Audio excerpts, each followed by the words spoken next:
বিসমিল্লাহির রহমানির রহিম। আসসালামু আলাইকুম। আজ দ্য মিস্ট্রি সিরিজের সর্বশেষ এপিসোডের পার্ট 2।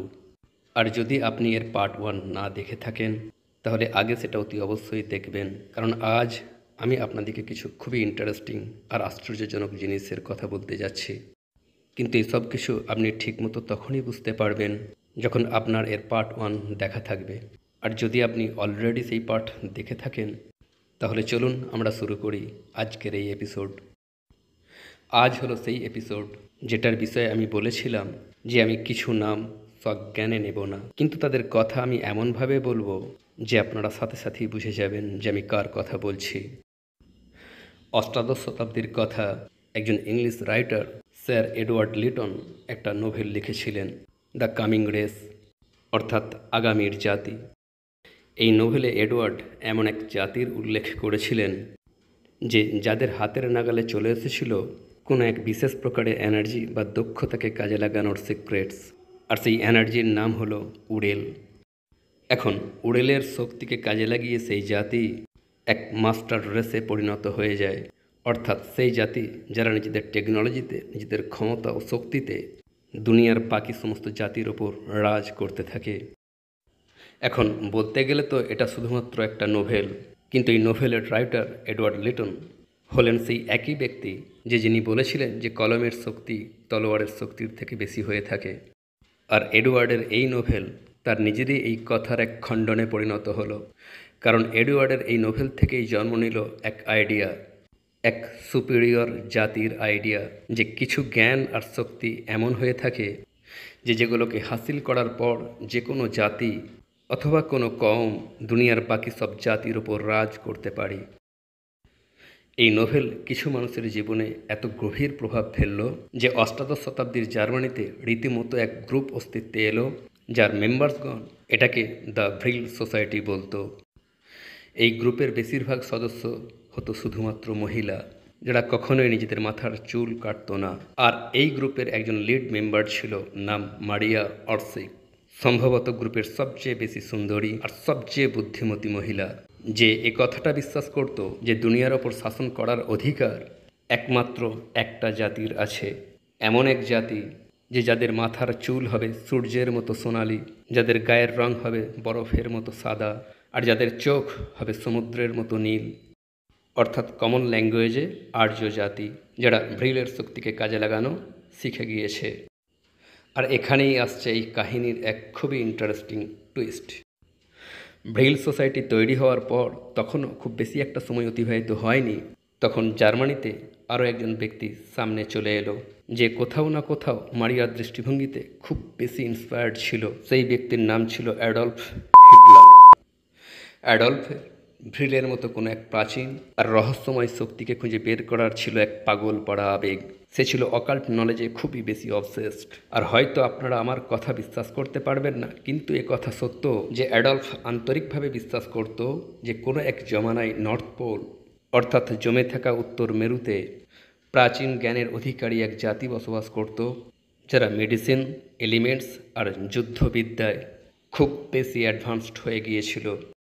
কিন্তু তাদের দ্বীপ ধীরে ধীরে পানিতে তলিয়ে গেল, আর তারপর তাদের দ্বীপ থেকে তারা বের হয়ে ইউরোপের দিকে চলে এলো আর খেপে খেপে সমগ্র ইউরোপে ছড়িয়ে পড়ল।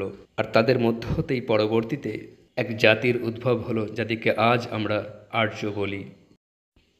এখন অ্যাডলফ বিশ্বাস করত যে যখন অ্যারিয়ান্সদের দ্বীপগুলো ডুবে গেল তখন তারা নিজেদের সাথেই এনেছিল নিজেদের প্রাচীন জ্ঞান, কিন্তু তারা কোনো এক স্থানে স্থির হয়নি, বরং সমগ্র ইউরোপে ছড়িয়ে পড়ল। আর এভাবে তাদের জ্ঞানও সমগ্র ইউরোপে ছড়িয়ে পড়ল, স্ক্যাটার্ড হয়ে গেল। আর মজার কথা দেখুন যে শত শত বছরের প্রাচীন সেই জ্ঞানের সন্ধানে আবার অ্যাডলফ কী করলো। আপনারা সবাই জানেন যে তার 12 জন জেনারেলস ছিল। সেই 12 জনের মধ্যে একজন জেনারেলের নাম ছিল হাইনরিখ হিমলার। আর এখন আপনারা খুব মন দিয়ে শুনবেন। হাইনরিখ আর অ্যাডলফ দুজনেই ছিল অকাল্ট নলেজের প্রতি খুবই বেশি ইন্টারেস্টেড। ইনফ্যাক্ট এতটাই আগ্রহ যে আপনারা দেখুন যে অ্যাডলফ 1933-এ ক্ষমতায় এলো, আর স্রেফ 2 বছর পর অর্থাৎ 1935-এ অ্যাডলফ আর হিমলার দুজনে এক সিস্টেমেটিক সিক্রেট থিঙ্ক ট্যাঙ্ক তৈরি করলো, যার নাম ছিল আহনান আরবা। আহনান আরবার মেম্বার্সদিকে হিটলার নিজে হায়ার করতো। আর এই বিষয়টার দিকে বিশেষ নজর দেওয়া হতো যে সেই মেম্বার্সগুলো তারা যেন শুধুমাত্র নর্ডিক জাতির হয়। অর্থাৎ যা কিছু আমি আপনাদেরকে বললাম, অর্থাৎ সোনালি চুল, লম্বা সাদা চামড়া আর নীল চোখ, তাদের বিবাহের অনুমতি ছিল শুধুমাত্র নর্ডিক জাতির মধ্যেই। আর এখন আপনারা শুনতে থাকুন যে আহনান আরবা জার্মানির ইতিহাসে কি কি করেছে। আহনান আরবা সমগ্র ইউরোপে একটার পর একটা এক্সপেডিশন প্রেরণ করা শুরু করলো, যার উদ্দেশ্য ছিল প্রাচীন আর সিক্রেট অকাল্ট নলেজকে সমবেত করা, এমন জ্ঞান যা তাদেরকে সারা দুনিয়া শাসন করতে সাহায্য করবে। তাদের প্রথম মিশন 1935-এ ফিনল্যান্ডে পৌঁছালো। উদ্দেশ্য অকাল্ট প্র্যাকটিস করনেওয়ালা জাদুঘর আর জাদুঘরনীদিকে খুঁজে বের করা। কিন্তু তারা জানতে পারল যে তারা ফিনল্যান্ডে তো বসবাস করে, কিন্তু তারা কখনো নিজেদের ছবি তুলতে দেয় না। আর তাই আহনান আরবা একজন ফটোগ্রাফারের পরিবর্তে টিমের সাথে একজন ইলাস্ট্রেটর প্রেরণ করলো, যার নাম আমি অল্প পরিশ্রম আর খোঁজের পর পেয়েই গেলাম, অলাফ ওরসেল। আর সে বলছে যে আমার সুপিরিয়র্সরা জোর দিয়ে ইনস্ট্রাকশন দিয়েছিল যে দেখো, তোমাকে সেই মানুষগুলোকে খুব মন দিয়ে দেখতে হবে যে তারা কী পরিধান করে, তারা কি পড়ে, তাদের পোশাক কীরূপ, তারা কিভাবে বসে, কিভাবে চলে, আর সেই সমস্ত জিনিস তুমি পরবর্তীতে স্কেচ তৈরি করে আমাদেরকে দেবে। আর অলা বলে যে আমাদের টিমের সাথে একজন মিউজিক এক্সপার্টও ছিল, যে সেই মানুষগুলোর মন্ত্র রেকর্ড করে তারপর সেগুলোকে স্টাডি করত। তারপর আহনান আরবার পরবর্তী মিশন বা পরবর্তী এক্সপেডিশন ছিল সুইডেনের গুহাতে, যেখানে তারা গুহার দেওয়ালেতে তৈরি করা প্রাচীন চিহ্নগুলোকে প্লাস্টার করে এক ছাঁচের মধ্যে হেফাজত করে নিত, যাতে করে সেগুলোকে আহনান আরবার হেডকোয়ার্টার্সে প্রেরণ করা যায়। আর আরও রিসার্চ করে দেখা যেতে পারে যে এই গুহাগুলোতে কোন কোন প্রাচীন জ্ঞান লুকিয়ে রয়েছে। বাই দ্য ওয়ে, আগে আমি আহনান আরবার মিশনস নিয়ে কথা বলে নিই, তারপর আমি গুহাগুলোতে লুকিয়ে থাকা সিম্বলসগুলো নিয়ে আপনাদেরকে একটা খুবই গভীর বিষয় জানাবো। তারপর আহনান আরবার পরবর্তী মিশন ইটালির পাহাড়ি এরিয়া সার্ডিনিয়াতেও পৌঁছালো। আর আমি বহু চেষ্টা করেছি যে কোনোভাবে এই অভিযানের উদ্দেশ্য জানতে পারি, কিন্তু বহু মেহনত করার পরেও আমি সার্ডিনিয়াতে এই এক্সপেডিশন নিয়ে কোনো ডকুমেন্টস পাইনি। তাই আমি কথা বলতে পারবো না যে তারা সার্ডিনিয়ার পাহাড়েতে কিসের খোঁজে গিয়েছিল। এরপর পরবর্তী মিশন 1938-এ 1938-এ আন্টার্কটিকা পর্যন্ত পৌঁছেছিল, এটা খোঁজ করতে যে ওখানেও কোনো প্রাচীন জ্ঞান লুকিয়ে আছে কি না। তারপর তাদের পরবর্তী মিশন ফ্রান্সের সেই বিখ্যাত গুহাতেও পৌঁছালো, যার নাম হলো গ্রটেস ডেস্ট্রয়েস ফ্রেডিস, অর্থাৎ ফ্রেডিসের জাদুঘরের গুহা। আপনাদের মনে আছে 40,000 বছরের জ্ঞান সিরিজের 7ম অধ্যায়ে আমি আপনাদেরকে এই গুহা নিয়ে অতি ডিটেলসে বলেছিলাম। এই গুহাতে আসলে এক অদ্ভুত স্ট্রেঞ্জ ছবি অঙ্কিত আছে, 13,000 বছরের পুরাতন। এই ছবিটা দেখে আপনারা চিনতেও পারবেন না যে এটা কোনো মানুষের ছবি নাকি কোনো প্রাণীর। প্রথম ঝলকে দেখে এই ছবি হরিণের বলে মনে হবে, কিন্তু খেয়াল করুন যে এর 2 হাত মানুষের মতো, এর পিছনের 2 পাও মানুষের মতো, এমনকি এর মুখও মানুষের মতো, কিন্তু এর শরীর আর এর দাঁড়িয়ে থাকার পোশ্চার পুরোপুরি প্রাণীর মতো। 13,000 বছর আগে সেই মানুষগুলো কোন জিনিস দেখে এই ছবি এঁকেছিল এ কথা জানার জন্য 40,000 বছর জ্ঞান সিরিজের 7ম অধ্যায় আপনারা অতি অবশ্যই দেখবেন। কিন্তু আপাতত শুধু এতটুকু যে আহনান আরবা নিজেদের একটা এক্সপেডিশন সেই গুহাতেও প্রেরণ করেছিল, যে সেখানে যদি কোনো সিক্রেট ইলম থেকে থাকে তাহলে সেটাও যেন আহনান আরবার কাস্টডিতে চলে আসে। এমনকি ইরানের শহর কারমানশাহের পাহাড় পর্যন্ত তারা এক্সপেডিশন প্রেরণ করেছিল। ওখানে একটা পাহাড় আছে মাউন্ট বহিস্তুন, যার অর্থ হলো খোদাদের স্থান। এই পাহাড়ের বেশ উচ্চতায় বাদশা ডায়রিয়াস অর্থাৎ দাঁড়া 3টে প্রাচীন ল্যাঙ্গুয়েজে কিছু ইনস্ক্রিপশনস খোদাই করিয়েছিল। আহনান আরবার লোকেরা মাউন্ট বহিস্তুন পর্যন্ত পৌঁছে তো গেল, কিন্তু এই ইনস্ক্রিপশন যথেষ্ট উচ্চতায় লিখিত ছিল। তো তাই তারা যেটা করলো, বেলুনকে কাজে লাগিয়ে ক্যামেরাকে উপর পর্যন্ত নিয়ে গেল, অর্থাৎ এক প্রকারের ড্রোন তৈরি করার প্রচেষ্টা। কিন্তু সেই সময়েই দ্বিতীয় বিশ্বযুদ্ধ শুরু হয়ে গেল, আর তাদেরকে নিজেদের এই এক্সপেডিশন ক্যান্সেল করতে হলো। এখন একটু আগেই আমি আপনাদেরকে বলেছিলাম যে তাদের একটা এক্সপেডিশন সুইডেনের গুহাগুলোতেও হয়েছিল। আপনাদের দ্য মিস্ট্রি সিরিজের 4র্থ এপিসোড মনে আছে? সেই এপিসোডে আমি আপনাদেরকে ভাইকিংসদের বিষয়ে কিছু ইনফরমেশন দিয়েছিলাম, ভাইকিংস অর্থাৎ আজ থেকে 1000 বছর আগে সুইডেন, নরওয়ে আর ডেনমার্ক থেকে বের হওয়া জার্মানিক জাতির কঠিন জানের সামুদ্রিক লুটেরা, যাদের সাথে আহমদ ইবনে ফাদলান নামক এক আরব ট্রাভেলার কিছুদিন অতিবাহিত করেছিলেন। সেই সময় আমি আপনাদেরকে বলেছিলাম যে কোনো এক খাস কারণে এই সমস্ত কথা আমি আপনাদেরকে খুবই ডিটেলসে বলছি, আর পরবর্তীতে এই সমস্ত ইনফরমেশন আমাদের খুবই কাজে আসবে। আর এটাই ছিল সেই কারণ। ইউসি যখন 1986-এ সুইডেনের উপসলা ইউনিভার্সিটি ভাইকিংসটিকে নিয়ে নিজেদের রিসার্চ প্রোগ্রাম শুরু করলো, অর্থাৎ দ্য তিরান্ডাটা প্রজেক্ট, তো তারা সমগ্র সুইডেনের গুহাগুলো থেকে প্রাচীন সিম্বলস জড়ো করলো, যেগুলো আজ থেকে 1000 বছর আগে ভাইকিংসরা আর তাদের থেকেও আগে অতিবাহিত হওয়া মানুষেরা তৈরি করেছিল। এই সমস্ত সিম্বলস সুইডেনের জঙ্গলগুলোতে, গুহার দেওয়ালে আর পাথরের ওপর তৈরি করা আছে। আর আজ এই সমস্ত সিম্বলসগুলোকে আমরা এনসেন্ট রুনস বলি। তিরান্ডাটা প্রজেক্টে একটা ক্যাটালগ আছে DR357। এটা একটা পাথর যার ওপর এনসেন্ট রুনসের ল্যাঙ্গুয়েজে একটা জাদুমন্ত্র লেখা আছে, যাতে 9টা ছাগল আর 9টা ঘোড়াকে কুরবানি করা নিয়ে কোনো এক প্রকারের রিচুয়ালস উল্লিখিত আছে, সিস্টেমের কথা বলা আছে। আর এটাও যে সেগুলোর প্রত্যেকটা ছাগল আর প্রত্যেকটা ঘোড়ার কুরবানি করে পবিত্র গাছ এগাদ্রেসিলের 9টা দুনিয়ার দরজা খুলে যাবে। এই ইনফরমেশনে আপনারা কিছু নোটিস করলেন? একটা তো হলো এই ইনফরমেশনে একটা বিশেষ নাম্বারের কথা বলা হচ্ছে, 9। 9টা ছাগল, 9টা ঘোড়া, 9টা জগৎ, আদাদ সংখ্যার কথা হচ্ছে। আর দ্বিতীয় কোনো প্রকারের দরজা বা দুনিয়া খুলে যাওয়ার কথা হচ্ছে। আর এই ছিল সেই কারণ যে আহনন আরবা সুইডেনের গুহাগুলোতে এই ইনফরমেশনের জন্য নিজেদের এক্সপেডিশন প্রেরণ করছিল, আর তারা এক প্রাচীন সিক্রেট নলেজ আর আদাদের খোঁজ করছিল, যেগুলো অন্য কোনো দুনিয়ার দরজা খুলে যাওয়ার কথা বলছে। And let me tell you, এই গুহাগুলোতে কোনো এক প্রকারের নলেজ অতি অবশ্যই গোপন রাখা আছে। আর এখন আমি আপনাদেরকে রুনস নিয়ে এক অতি গভীর কথা বলতে চাইছি। গত 30,000 বছর ধরে সমগ্র ইউরোপের গুহাগুলোতে প্রাচীন মানুষেরা কিছু বিশেষ চিহ্ন বা সিম্বলস তৈরি করেছে। কিন্তু যেখানে কিছু সিম্বলস আমরা বুঝে গিয়েছি, আন্ডারস্ট্যান্ড করে নিয়েছি, সেখানে 32টা চিহ্ন এমন আছে যেগুলোর বিষয়ে আমরা কিছুই জানি না যে সেগুলোর অর্থ কী।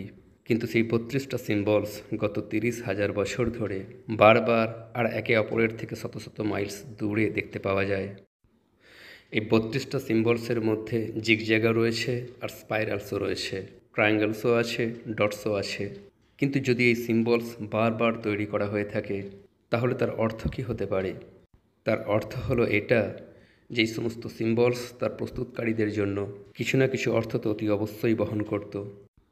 যদি এগুলো শুধুমাত্র ডেকোরেশনের জন্য হতো, তাহলে 30,000 বছরের মতো লম্বা এক সময়ের মাঝে এদের মধ্যে বহু ভেরিয়েশন আর ডিজাইনস দেখতে পাওয়া যেত। কিন্তু এরূপ কোনোটাই নয়, বরং এই 32টা সিম্বলস সমগ্র ইউরোপ, স্পেশালি সুইডেন্সের গুহাগুলোতে বারবার দেখতে পাওয়া যায়, যেন কেউ কোনো সিক্রেট ল্যাঙ্গুয়েজে কোনো এক বার্তা ছেড়ে গিয়েছে, কোনো নলেজ রেখে গিয়েছে।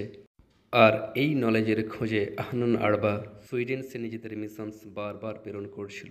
And let me tell you something, সেখানে তারা যা কিছু পাচ্ছিল তারা তাতে খুবই বেশি প্রভাবিত হচ্ছিল। আর আমার এরূপ বলার দুটো কারণ আছে। প্রথম কারণ, একটা তো হলো হিমলার নিজের ফিজিশিয়ানসকে একবার বলেছিল যে তুমি দেখবে অতি শীঘ্রই এখানে নর্ডিক দেবতাদের আবারও পূজা শুরু হবে। আমরা ছড়িয়ে ছিটিয়ে থাকা পাথরগুলোকে সমবেত করে এমন একটা ইমারত তৈরি করছি যার মধ্যে তুমি তোমার সমস্ত প্রশ্নের উত্তর পেয়ে যাবে। অর্থাৎ তার বলার উদ্দেশ্য ছিল এটা যে আমরা ইউরোপে ছড়িয়ে থাকা নলেজগুলোকে সমাবেত করছি, এমন সব ইলম যে যার মধ্যে তুমি তোমার সমস্ত প্রশ্নের উত্তর পেয়ে যাবে। আর দ্বিতীয় কারণ এই এপিসোডের সর্বশেষে আমি আপনাদেরকে বলবো। কিন্তু ইন্টারেস্টিং কথাটা হলো তো এটা যে শুধুমাত্র সিক্রেট নলেজই নয়, এমনকি তারা পবিত্র রিলিক্সের খোঁজেও পাগল হয়ে গিয়েছিল। যেমন 1939-এ আহনন আরবা পোল্যান্ডে একটা এক্সপেডিশন প্রেরণ করলো, যেটার উদ্দেশ্য ছিল প্রাচীন আর্টিফ্যাক্টসগুলোকে সমবেত করে জার্মানিতে প্রেরণ করার কথা ছিল। আর পোল্যান্ডে তারা খুবই বেশি ইন্টারেস্টেড ছিল কারাকোর এক গির্জাতে রাখা 14th সেঞ্চুরির কাঠের তৈরি এক দরওয়াজাতে, দি হোয়াইট স্টোন অল্টার। এটা ছিল বিশাল বড় এক দরজা, যাতে হজরত ঈসা আলাইহিসসালাম আর মরিয়ম আলাইহিসসালামের জীবনের কিছু দৃশ্য তৈরি করা ছিল। আর আহনান আরবা এই কথাটা পুরোপুরি বিশ্বাস করত যে এই দরজার প্রস্তুতকারীরা এর মধ্যে এক গভীর সিক্রেট লুকিয়ে রেখেছে। আর যখন জার্মানি পোল্যান্ডের ওপর আক্রমণ করলো, তখন জানেন পোল্যান্ডের মানুষরা সর্বপ্রথম কোন কাজটা করেছিল? তারা এই দরজাটাকে 32টা টুকরোতে ডিসম্যান্টেল করে প্রত্যেকটা টুকরোকে পোল্যান্ডের বিভিন্ন অংশে লুকিয়ে দিল। কিন্তু জার্মানসরাও এর পিছন ছাড়ল না। তারা এই দরজার এক একটা টুকরোকে খুঁজে বের করলো, আর তারপর 3টে ট্রাকে ভরে লোড করে সেগুলোকে বার্লিন প্রেরণ করে দিল, যেখানে জার্মান আর্মি নিজেদের গাইসমেকের আন্ডারগ্রাউন্ডে লুকিয়ে ফেলল। আর এক্ষেত্রে তাদের প্ল্যান ছিল যে যুদ্ধের পর এই দরজা নিয়ে রীতিমতো রিসার্চ করা হবে, আর দেখা হবে যে এই দরজা তাদেরকে কোথায় কোথায় নিয়ে যেতে পারে। তারপর এই আহনান আরবা ক্রিমিয়ার পুরাতন কিলা থেকে আর্টিফ্যাক্টসে ভরপুর 72 সিন্দুকস বার্লিন প্রেরণ করলো, আর কিছু নিজেদের লোকাল ওয়্যারহাউসে লুকিয়ে রাখলো। আর অল্পক্ষণের মধ্যেই আপনাদেরকে বলে দেবো যে সেগুলোর সাথে তারপর কী ঘটলো। তারপর পবিত্র রেলিক্সের ওপর আহনান আরবার খুব বেশি ইন্টারেস্ট এক স্পেশাল কাপড় নিয়েও ছিল। এই কাপড়ের নাম হলো বায়ো ট্যাপেস্ট্রি। আর আপনারা এটা বুঝে নিন যে এটা কাপড়ের ওপর তৈরি করা এক কাহিনী। একটা ট্যাপেস্ট্রি অর্থাৎ কাপড়ের ওপর রঙিন সুতো দিয়ে তৈরি করা এক এমব্রয়ডারি, যেটাকে আজ থেকে 1000 বছর আগে বোনা হয়েছিল। আর আশ্চর্যের কথা হলো যে 1000 বছর অতিবাহিত হয়ে যাওয়ার পরেও না এই ট্যাপেস্ট্রির রং উঠেছে আর না এর কাপড় কোনো প্রকার ড্যামেজ হয়েছে। এই ট্যাপেস্ট্রির সবচেয়ে আশ্চর্যজনক বিষয় হলো এর সাইজ। 230 ফুট লম্বা এক ছবি, যার উপর 1064 থেকে শুরু করে 1066 পর্যন্ত ঘটনা এমব্রয়ডার্ড করা আছে। আর আহনান আরবার এই ট্যাপেস্ট্রি নিয়ে এতটা ইন্টারেস্ট এই কারণে ছিল কারণ তারা বিশ্বাস করতো যে এই ট্যাপেস্ট্রিতে ইংল্যান্ড জয় করার সিক্রেট লুকিয়ে আছে। আর সামহাও এই বিজয়ের সম্পর্ক ইলমে নুজুমের সাথে থাকবে, কারণ ট্যাপেস্ট্রি এক স্থানে এক ধূমকেতু তৈরি করা আছে। এমনকি নিজের রিসার্চের সময় আমি এটা পর্যন্ত দেখেছি যে তাদের একটা এক্সপেডিশন সবসময় তাবুতে সাকিনার খোঁজে ঘুরে বেড়াতো। কারণ এ কথাটা আমরা সবাই জানি যে যখন বনি ইসরায়েলের কাছে তাবুতে সাকিনা ছিল, অর্থাৎ সেই বিখ্যাত the arc of the Covenant, তো তারা যে কোনো যুদ্ধের সময় তা নিজেদের সেনাবাহিনীর সামনে রেখে দিত, আর সেই তাবুতের কারণে তারা কখনো পরাজিত হতো না। আর জার্মানসরা একথা বিশ্বাস করত যে যদি তারা কোনোভাবে তাবুতে সাকিনা the arc of the covenant খুঁজে পেয়ে যায়, তাহলে তাদের আর্মিকে কেউ কখনো হারাতে পারবে না। আর এখন আপনারা ইমাজিন করতে পারেন যে তারা তাবুতে সাকিনা হাসিল করার জন্য কতটা ডেসপারেট হয়ে থাকতে পারে।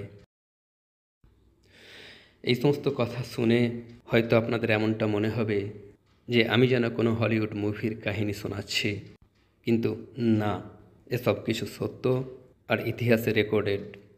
It's amazing. পোল্যান্ডের গির্জাঘরে রাখা এক রহস্যময় দরজাকে 32টা টুকরোতে ডিসমেন্টেল করা, আর তারপর জার্মান আর্মির এক একটা টুকরোকে খুঁজে বের করা। আপনাদের এমনটা মনে হচ্ছে না যেন ইন্ডিয়ানা জোনসের কোনো সিন চলছে? কিন্তু এই সমস্ত কথা সম্পূর্ণরূপে সত্য। থার্ড রাইখ ডকুমেন্টে লিখিত আছে, আহনান আরবা নিয়ে আমার রিসার্চের সময় আমি তাদের একজন মেম্বারকে নিয়ে কিছু ডকুমেন্টস পেলাম, ইয়েগো ফন রনহিগন, যার কাজ ছিল ফিনল্যান্ডে কাঠের ওপর তৈরি করা প্রাচীন সিম্বলস খুঁজে বের করা। সে বলছে যে আমরা এই প্রাচীন ইলমের সন্ধানে প্রাচীন কবিতা পর্যন্ত স্টাডি করতাম আর দেখতাম যে তার মধ্যে পাজেলের কোনো পিস আছে কি না। আর মজার কথা দেখুন যে অ্যাডলফের 85তম জন্মদিবসে আহনান আরবা তাকে চামড়ার বাইন্ডিংয়ে এক কিতাব গিফট করেছিল, আর কেউ জানে না যে সেই কিতাবের মধ্যে আহনান আরবার কোন কোন সিক্রেটস মজুদ ছিল।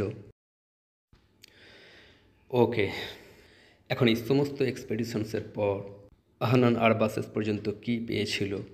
সত্যি কথা বলতে কি প্রশ্নের উত্তর আপনারা কোনো কিতাবে পাবেন না, কারণ আমি আপনাদেরকে বললাম তো যে আহনান আরবার এক্সপেডিশনস চলাকালীন দ্বিতীয় বিশ্বযুদ্ধ শুরু হয়ে গিয়েছিল। জার্মান আর্মির বিরুদ্ধে ঘেরাও ছোট হতে শুরু করেছিল, রেড আর্মি তাদেরকে পিছনে হটাতে শুরু করেছিল। আর আপনারা জানেন তারপর আহনান আরবা কী করলো? নিজেদের গুদামঘর, যেখানে আর্টিফ্যাক্টসে পূর্ণ সিন্দুকগুলো পড়েছিল, আর নিজেদের রিসার্চ সেন্টার্স, যেখানে তাদের 90% রিসার্চ পড়েছিল, সে সব কিছু তারা নিজেদের হাতে জ্বালিয়ে দিল। এই ভয়ে না জানি তাদের গুপ্তধন অন্য কারোর হাতে পড়ে যায়। Imagine that.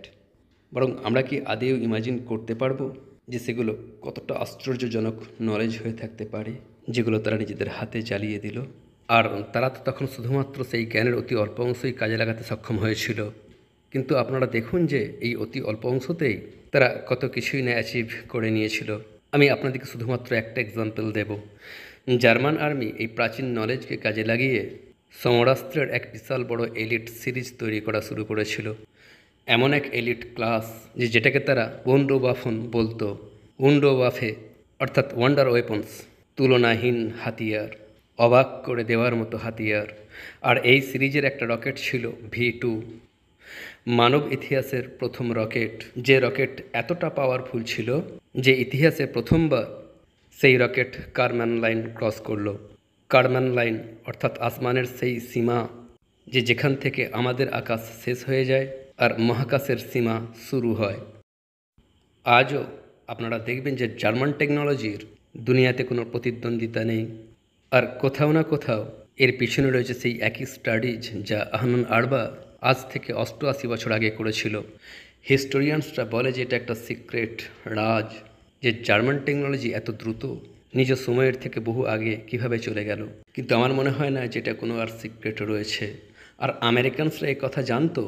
এই জন্যই তো আপনারা দেখবেন যে তাকে মারার পর আমেরিকানসরা একটা প্রজেক্ট শুরু করেছিল, অপারেশন পেপার ক্লিপ, যাতে তারা বলেছিল যে যে ব্যক্তি আহনান আরবার সাথে কাজ করেছিল যদি সে আমেরিকা এসে আমাদের হয়ে কাজ করে তাহলে তাকে মাফ করে দেওয়া হবে। আর এইভাবে সেই সময় 1600 জার্মান সায়েন্টিস্ট, ইঞ্জিনিয়ার্স আর টেকনিশিয়ানস আমেরিকা পৌঁছে গেল। আর তারপর আপনারা দেখুন যে তারপর আমেরিকান টেকনোলজিজ কোথা থেকে কোথায় পৌঁছে গেল। স্রেফ 24 বছরের মধ্যেই তারা সমুদ্রের তলদেশ থেকে শুরু করে মহাকাশ পর্যন্ত পৌঁছে গিয়েছিল। আর আমি আপনাদেরকে ওয়াদা করছি যে যদি আপনারা অকাল্ট নলেজ দেখে তাকে চিনতে পারা শিখে যান তাহলে আপনারা তার পার্টিতে স্থানে স্থানে অকাল্ট সিম্বলস দেখতে পাবেন। যেমন তার ইন্টেলিজেন্স এজেন্সির নাম কি ছিল? সুদস্টাফেল, অর্থাৎ SS। আর SS এর চিহ্ন কি ছিল দেখুন। যদি আপনারা এই চিহ্নটাকে একজন সাধারণ মানুষের দৃষ্টিতে দেখেন তাহলে মনে হবে যেন এটা সুদস্টাফেল অর্থাৎ SS এর দুটো S লেখা আছে। কিন্তু যদি আপনার অকাল্টকে চিনতে পারার বুদ্ধিমত্তা থাকে তাহলে সাথে সাথে বুঝে যাবেন যে এনসেন্ট রুনসের সিম্বলসগুলোর মধ্য হতে এটা একটা সিম্বল, আর এর নাম হলো সিগরুন।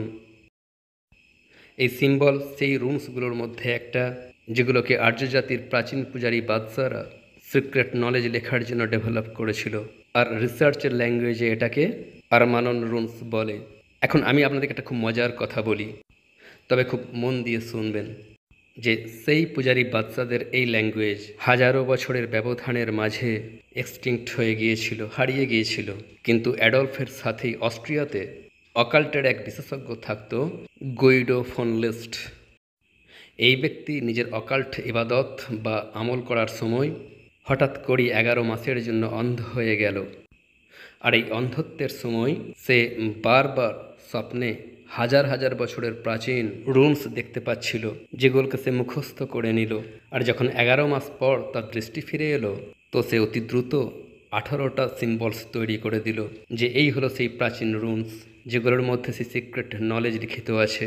আর গুইডোর তৈরি করা রুনসগুলোর মধ্যে একটা ছিল এই সিম্বল, অর্থাৎ দ্য সিগ রুন, সেই অকাল্ট সিম্বল যেটা সম্ভবত ইতিহাসের সবচেয়ে শক্তিশালী ইন্টেলিজেন্স এজেন্সির কেন্দ্রীয় চিহ্ন ছিল। ওয়েসবার্গ, যেখানে একসময় SS এর হেডকোয়ার্টার ছিল, তার মেন হলের জমিনের উপর কালো সূর্যের এক ছবি তৈরি করা আছে, যাতে 12টা সিগরুনস তৈরি করা আছে। 12 অর্থাৎ তার 12 জন জেনারেলস। আর সে নিজের জেনারেলসের সংখ্যাও খুব ভেবেচিন্তে রেখেছিল, কারণ যদি আপনারা খেয়াল করে থাকেন তাহলে মনে পড়ে যাবে যে হযরত ঈসা আলাইহিস সালামের চারদিকে 12 জন হাওয়ারি থাকতেন। ইমাজিন করুন যে ইতিহাসের সম্ভবত সবচেয়ে বড় আর সবচেয়ে শক্তিশালী ইন্টেলিজেন্স এজেন্সি স্থানে স্থানে অকাল্ট সিম্বলস তৈরি করে রাখছে, বরং সবচেয়ে স্পষ্ট সিম্বল। আপনারা কি কখনো তার পতাকা দেখেছেন? তার ঝান্ডায় কোন সিম্বল তৈরি করা আছে? এই চিহ্ন দুনিয়ার সবচেয়ে বেশি রিকগনাইজ করা সিম্বলসগুলোর মধ্যে একটা, আর এর নাম হলো স্বস্তিকা, স্বস্তিক। আর সম্ভবত আপনারা ভাবছেন যে স্বস্তিক তো মাত্র একটা চিহ্ন, কিন্তু আমি বলেছিলাম না যে যা কিছু আমি আপনাদেরকে বলছি এর এক একটা শব্দ ইম্পর্ট্যান্ট। আপনাদের উপসিলা ইউনিভার্সিটির দ্য রিরান ডেটা প্রজেক্ট মনে আছে? এটাকে দেখুন, এটা হলো সেই প্রজেক্টের ক্যাটালগ DR248, ডেনমার্ক থেকে পাওয়া এক পাথর, যার ওপর 1200 বছর আগে কেউ এনসেন্ট রুনস তৈরি করেছিল। আর দেখুন যে এর ওপর কোন অকাল্ট সিম্বল তৈরি করা আছে, স্বাস্তিক চিহ্ন। আপনাদের মনে আছে আহনান আরাবার একটা মিশন ইরানের পাহাড়েও গিয়েছিল? সে সময় আমি শুধু এতটুকু বলেছিলাম যে তারা বহিস্তুনের পাহাড়ে বাচ্চার ডায়রিয়াস অর্থাৎ দাঁড়াত তৈরি করা রুনসগুলোকে স্টাডি করতে গিয়েছিল, কিন্তু আমি এটা বলিনি যে তারা খোরাসাদের পাহাড়গুলোতেও গিয়েছিল, যেখানে লাখো মাজারের পবিত্র পাহাড়েও এই অকাল্ট সিম্বল কেউ আজ থেকে 7000 বছর আগে তৈরি করেছিল। আর গেস করুন যে সেই সিম্বল ছিল কোনটা? স্বাস্তিকা। আর্মেনিয়ার রহস্যজনক গেগম পাহাড়েও কেউ 8000 বছর আগে এই প্রাচীন সিম্বল রেখে গিয়েছে। আর গেস করুন কোন চিহ্ন? স্বাস্তিকা। বাবুল অর্থাৎ ইরাক থেকে পাওয়া 4000 বছরের পুরাতন পাত্র, যার নাম হলো দ্য সুমেরিয়ান বাউল, যেটাকে আহনান আরবার চুরি করে নিজেদের সাথে বার্লিন নিয়ে গিয়েছিল, যেটা আজও বার্লিনের মিউজিয়ামেই রাখা আছে। আর এর সেন্টারে দেখুন কোন সিম্বল অঙ্কন করা আছে? স্বাস্তিকা। আর এটা কোথা থেকে পাওয়া গিয়েছিল? বাবুলের এমন সরজমিন থেকে যেখানে দুজন ফেরেশতা হারুত আর মারুতের ওপর জাদু নাজিল করা হয়েছিল। অকাল্ট নলেজের ভূমি ব্যাবিলন। ইরানের রাজ্য জিলান থেকে খোদাই করাকালীন পাওয়া 1200 বছরের এই নেকলেস আর এর জোড়গুলোই দেখুন যে কী তৈরি করা আছে? স্বাস্তিকা। Occult symbol Mohenjodaro. পাকিস্তান থেকে পাওয়া 2000 বছরের পুরাতন এই স্ট্যাম্পস, যার উপর দেখুন কি তৈরি করা আছে? স্বাস্তিকা। চেচনিয়ার এই প্রাচীন উপাসনালয়ের আর্চে দেখুন কী তৈরি করা আছে? স্বাস্তিকা। 2500 বছরের প্রাচীন এই গ্রিক কয়েন্সগুলোকে দেখুন কী তৈরি করা আছে? স্বাস্তিকা। 1366 সালে ইংল্যান্ডের বাদশার একজন কিপার অব দ্য ওয়ার্ডরোব থাকতো, অর্থাৎ সেই ব্যক্তি যার হাতে থাকতো প্রাসাদের সমস্ত দায় দায়িত্ব, আর যার নাম আমি অকাল্ট নলেজের কিতাবগুলোতেও দেখেছি, এডওয়ার্ড দ্য থার্ড। তার কফিনের উপর দেখুন কোন জিনিসের সিম্বল তৈরি করা আছে? স্বাস্তিকা। আপনাদের মনে আছে আমি আপনাদেরকে 32টা সিম্বলস দেখিয়েছিলাম, যেগুলো সমগ্র ইউরোপের গুহাগুলোতে তৈরি করা আছে। সেই 32টা সিম্বলস যেগুলোর অর্থ আমরা আজ পর্যন্ত জানি না। খুব মন দিয়ে এই সিম্বলটাকে দেখুন আর আমাকে বলুন যে হাজার হাজার বছরের প্রাচীন এই অকাল্ট সিম্বলস, যা সারা দুনিয়ার পাহাড়, পাথর আর প্রাচীন জঙ্গলগুলোতে তৈরি করা আছে, এটাই বিংশ শতাব্দীর সবচেয়ে শক্তিশালী আর্মি আর সবচেয়ে শক্তিশালী এজেন্সির পতাকায় তাদের সবচেয়ে বড় সিম্বল হিসেবে তৈরি করা আছে। আর স্রেফ ঝান্ডাগুলোর উপরেই নয়, বরং দেখতে থাকুন যে এই অকাল্ট সিম্বল তারা কোথায় কোথায় তৈরি করেছিল। তাদের পার্টি ব্যাজের উপরে, তার পার্টির ইগলের পাঞ্জায়, তার গোল্ডেন পার্টি ব্যাজের উপরে, ড্রু ডাইস অর্থাৎ একটা সত্য জার্মান নামক নিউজ পেপারের ফ্রন্ট পেজে। আর শুধু এতটুকু দেখবেন না যে স্বাস্তিকা তৈরি করা আছে, বরং এটাও দেখুন যে কোন জিনিসের উপর তৈরি করা আছে। একটা পিরামিডের উপর, যার উপর একটা চোখ তৈরি করা আছে। আর পিরামিড আর একটা চোখ, এই দুই কোন জিনিসের সিম্বলস? আমার মনে হয় যে আপনাদেরকে না বললেও আপনারা বুঝে গিয়েছেন। প্রথম বিশ্বযুদ্ধে লড়তে থাকা জার্মান সেনার হেলমেটের উপরে। আর এরপর যে চিহ্ন দেখছেন সেটা হলো খুব স্পেশাল সিম্বল। যখনই জার্মান সেনাবাহিনীর এলিট অফিসার্সদের কোনো মিটিং হতো আর সেই মিটিংয়ে সে নিজে অংশ নিত, তো তখন সেই বিল্ডিংয়ের দরজাতে এই সিম্বল ঝোলানো হতো। আর তার একটাই অর্থ ছিল যে আজ সে নিজে এখানে প্রেজেন্ট থাকবে। আর তার প্রেজেন্সের নিদর্শন কী ছিল? একটা অকাল্ট সিম্বল। আমি তার বিষয়ে আপনাদেরকে আরও বহু কিছু বলতে পারি, আর আমার দৃঢ় বিশ্বাস যে আপনারা ঘন্টার পর ঘন্টা শুনতে প্রস্তুত। কিন্তু স্রেফ আর একটা কথা বলে আমি আজকের এই সিরিজ কনক্লুড করব, যে দেখুন ইলমুল নুজুম, ইলমুল হুরুফ, ইলমুল আদাদ অথবা ইলমুল আলামাত অর্থাৎ অ্যাস্ট্রোলজি, নিউমারোলজি, অথবা আজ যা কিছু আপনাদেরকে দেখালাম সিম্বলজি, এইসব নলেজ হাজারো বছর ধরে এক্সিস্ট করছে। আর অনেকগুলো বছরের রিসার্চের পর আমি এই ফলাফলে পৌঁছেছি যে এই কথাটা সত্য, যে এই সমস্ত ইলমকে কাজে লাগিয়ে আপনারা বহু কিছু অ্যাচিভ করতে পারেন, সেই সমস্ত জিনিস হাসিল করতে পারেন যেগুলোর শামসুল মারিফের মতো কিতাবগুলো আপনাদের সাথে ওয়াদা করছে যে ইলমুল হুরুফ আর ইলমুল আদাদের মাধ্যমে আমি তোমাকে মানুষের দৃষ্টি থেকে গায়েব হতে শেখাবো। আমি তোমাকে সেই শক্তি শেখাবো যে যার পর তোমার সামনে দাঁড়িয়ে থাকা মানুষ অসহায় হয়ে তোমার সামনে নিজের অন্তরের গোপন কথা প্রকাশ করে দেবে। আমি তোমাকে সেই ক্ষমতা দেব যার পর তুমি অদৃশ্য দুনিয়া দেখতে পাবে। আমি তোমাকে সেই সিক্রেট বলে দেব যাতে তুমি বাতাসে উড়তে থাকবে। আমি তোমাকে সেই কালাম শিখিয়ে দেব যার পর তোমার সামনে রোজ সোনার কয়েন ঝরতে থাকবে। আমি তোমাকে সেই তরিকা বলে দেব যাতে জঙ্গলের পশু অসহায় হয়ে তোমার সামনে নত হতে শুরু করে দেবে। আর এখন আপনারা দেখলেন যে কিভাবে এই সব কিতাব সেই উলুম শেখাচ্ছে। কিন্তু এই সমস্ত উলুম শেখা এই দুনিয়ার সবচেয়ে বিপজ্জনক কাজ, কারণ কখন রুহানিয়াত থেকে বের হয়ে শয়তানিয়াতে প্রবেশ করে যাবেন আপনি জানতেও পারবেন না। আর এজন্যই আমি এই উলুমকে অকাল্ট ক্যাটেগরিতে রেখেছি, যার অর্থই হলো গোপন, লুকিয়ে থাকা, ঢাকা থাকা, সিক্রেট। এমন নলেজ যার বাউন্ডারিজ এতটাই সূক্ষ্ম যে জানতেই পারা যাবে না যে আপনি কখন ইসলামের সীমা থেকে বের হয়ে জাদুর দুনিয়াতে প্রবেশ করে গিয়েছেন। এখন কি আপনারা বুঝতে পারছেন যে আমি শেষ পর্যন্ত আল মুস্তাদরাকের সেই হাদিসটা মাথায় রাখতে কেন বলেছিলাম যে শিরককে চিনতে পারা এমন যেন অন্ধকার রাতে সাফার পাহাড়ে চলতে থাকা কোনো পিঁপড়া। কিন্তু যদি এই উলুম এতটাই বিপজ্জনক হয়ে থাকে তাহলে আমি কেন আপনাদেরকে এই সমস্ত ডিটেলস বলছি? কারণ আল্লাহ রসুলের সাহাবী হযরত হুজাইফা ইবনে ইয়ামান রাদিয়াল্লাহু তাআলা আনহু বলতেন যে লোকেরা নবী করিম সাল্লাল্লাহু আলাইহি সাল্লামকে ভালো ভালো কথা জিজ্ঞাসা করত, কিন্তু আমি সবসময় তার কাছে খারাপের বিষয়ে প্রশ্ন করতাম, যাতে করে যখনই আমি তাকে দেখতে পাবো তো তাকে চিনে অতি দ্রুত তার কাছ থেকে দূরে চলে যাব। আর এই জন্যই আমি আপনাদেরকে অকাল্টের দুনিয়া নিয়ে এত ডিটেলড ইনফরমেশন দিয়েছি, যাতে করে যখনই আপনারা এই সমস্ত উলুম দেখতে পাবেন তাহলে সাথে সাথেই অ্যালার্ট হয়ে নিজেদেরকে তার রাস্তা থেকে সরিয়ে হেফাজত করে নিতে পারেন।